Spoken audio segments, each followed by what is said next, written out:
আসসালামু আলাইকুম। সবার কি অবস্থা, কেমন আছেন এই গরমে? আশা করি ভালো আছেন। আর এই যেই গরম পড়েছে, অবশ্য অত ভালো থাকার কথা না।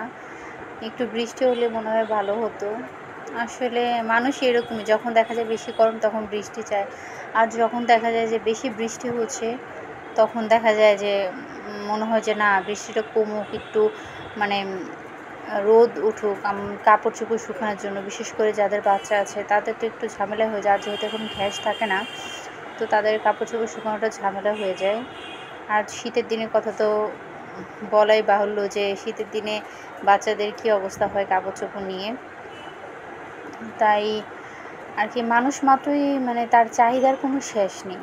তাই অল্পতে সন্তুষ্ট থাকা উচিত সবার। আল্লাহ যাকে যা দিয়েছেন তা নিয়েই সন্তুষ্ট থাকা উচিত। কখন কার কী হয় সেটা বলা যায় না। আল্লাহ কাউকে চাইলে অনেক বেশি দিবে, আর কাউকে চাইলে দেখা যায় না, রাজার থেকে ফকির হয়ে যায়, আবার ফকির থেকে রাজা হয়ে যায়। আসলে তাই অল্পতে সন্তুষ্ট থাকা উচিত সবার।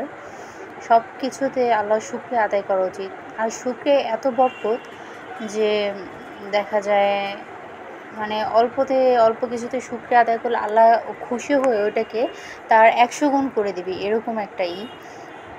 তো আমরা যেহেতু মুসলমান, তো সব কিছুতে আমাদের উচিত যে আল্লাহর নাম নেওয়া, এতে আল্লাহ তাআলা খুশি হয় এবং সব কিছুতে বরকত হয়। আসলে আজকে তো গরম পড়েছে, যে গরম, আর কারেন্টটাও যাচ্ছে, কারেন্টটাও খুব মানে ডিস্টার্ব করছে। দেখা যাচ্ছে ঘেমে যাচ্ছি আবার শুকাচ্ছে, মানে কতবার যে ঘামছে আর কতবার যে শুকাচ্ছে যে আমার তার কোনো হিসাবই নেই।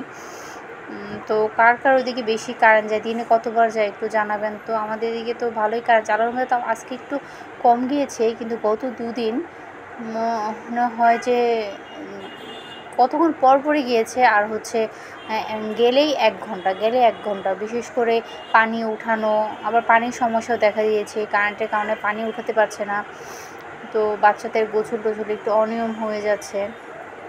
তো সব মিলে আসলে একটা মানে প্রবলেম। একটা দিক প্রবলেম হলে মানে করা যায়, ম্যানেজ করা যায়, কিন্তু কারেন্টের কারণে পানির সমস্যা হচ্ছে, আবার গ্যাসের সমস্যা, সব মিলে আসলে তারপর আলহামদুলিল্লাহ আল্লাহ যেভাবে রেখেছে।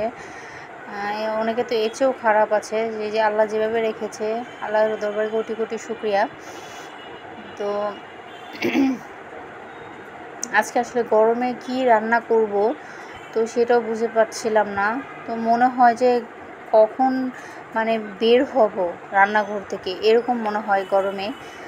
তো সিম্পল রান্না করেছি আজকে, মন চাচ্ছিল না বেশি কিছু রান্না করি।